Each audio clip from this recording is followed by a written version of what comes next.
Jusque-là, Job ne s'était pas rebellé contre Dieu, mais son langage maintenant s'apparente presque à celui de la révolte.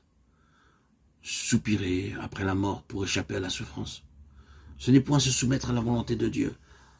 Satan inspire ces paroles, comme il a inspiré celles de la femme de Job. Renie Dieu et meurt. Poussés à l'extrême par la maladie et sous une influence satanique, de pauvres âmes ont même recouru au suicide pour atteindre cette place de repos. Que les enfants de Dieu prennent garde, qu'ils se fortifient en Dieu et le bénissent pour le privilège de la vie. Qu'ils se détournent de la tentation du repos de la tombe et choisissent la vie, même si la leur est comme jetée dans la fournaise de l'affliction, car le but, ce n'est point la tombe, mais le ciel. Pourquoi la vie est-elle donnée? À ceux dont l'âme est remplie d'amertume, à ceux qui espèrent la mort, et la mort ne vient pas, à ceux qui sont heureux, qui tressaillent d'aise et se réjouissent, quand ils ont trouvé le tombeau. Chapitre 3, versets 20 à 22.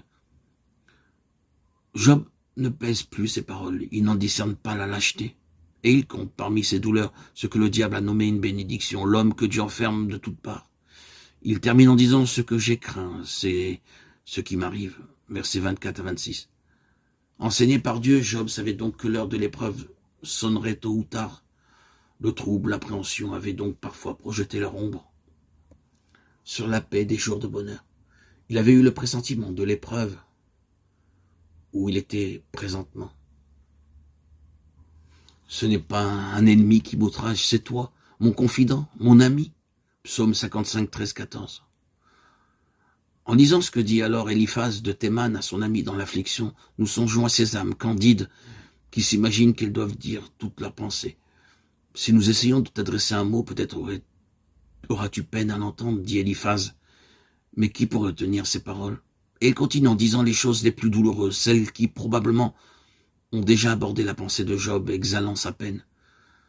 Tu as enseigné la sagesse à plusieurs, tu as fortifié les mains débiles, tes paroles ont relevé ceux qui chancelaient, tu as raffermi les genoux vacillants, et maintenant qu'il s'agit de toi, tu faiblis, maintenant que tu es atteint, tu perds courage. Tout cela, Job le sait par cœur, et Satan lui a murmuré sans doute quand il a vu le patriarche sombrer sous la douleur. Mais c'était une souffrance ajoutée à tant d'autres que d'entendre Eliphaz le dire. Ta crainte de Dieu n'est-elle pas ton espoir? Continue Eliphaz. Si les autres hommes l'ignorent, toi, Job, tu devrais savoir te confier en Dieu au jour de l'épreuve. Ce que tu sais de lui n'est-il pas suffisant pour te donner confiance maintenant? Ami qui est dans la fournaise, ne sont-ce pas ici les paroles mêmes de ceux qui essaient de te consoler? Il parle de la douleur de celui que Dieu a blessé. Il le console en lui rappelant qu'il a exhorté les autres à être forts et que lui-même, maintenant, faiblit. Cherche dans ton souvenir quel est l'innocent qui a péri. Mais ceux qui labourent l'iniquité et qui sèment l'injustice en moissonnent les fruits. Chapitre 4, versets 7 à 11. Ainsi, d'après Eliphaz, l'homme récolte seulement ce qu'il a semé. Il y a ici une suggestion de péché dans la vie de Job. Eliphaz cherche à donner plus de poids à ce qu'il dit et évoque une vision nocturne.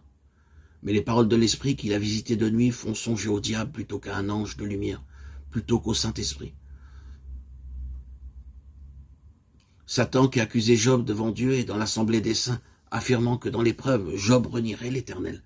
Satan qui l'a frappé et l'a dépouillé de tous ses biens, lui qui a attaqué le patriarche indirectement par les conseils de sa femme et directement en le faisant soupirer après la mort.